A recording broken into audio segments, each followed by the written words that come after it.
The horizontal grid is the standard way of representing time in a digital audio workstation. It's been this way for years, and it makes sense. It kind of comes from the history of tape music traditions, right? So in musique concrète in the 1950s, the idea that you would edit sound by cutting and splicing tape along a temporal linear axis makes sense, and that's translated into the digital world. And we see this in digital audio workstations such as Pro Tools. We also see it with more quote-unquote user-friendly tools such as GarageBand or Apple's other flagship program, Logic Pro.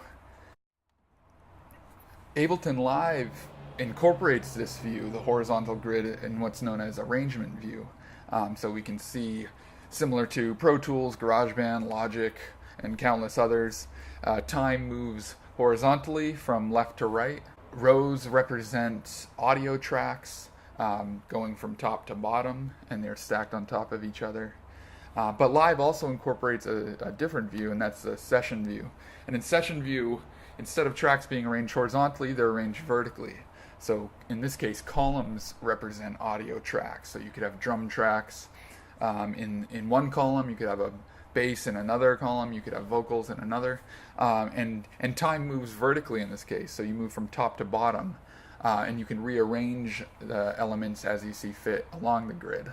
So it's much more like a Lego block type construction model than a sort of layer model that you see in something like Pro Tools.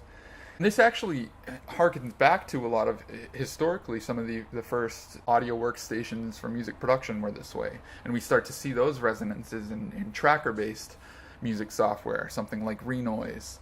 So in RENOISE, you move vertically, your columns represent tracks rather than rows representing tracks. And it's a much more sort of non-linear view of thinking of things because structure is arranged in a much more modular fashion.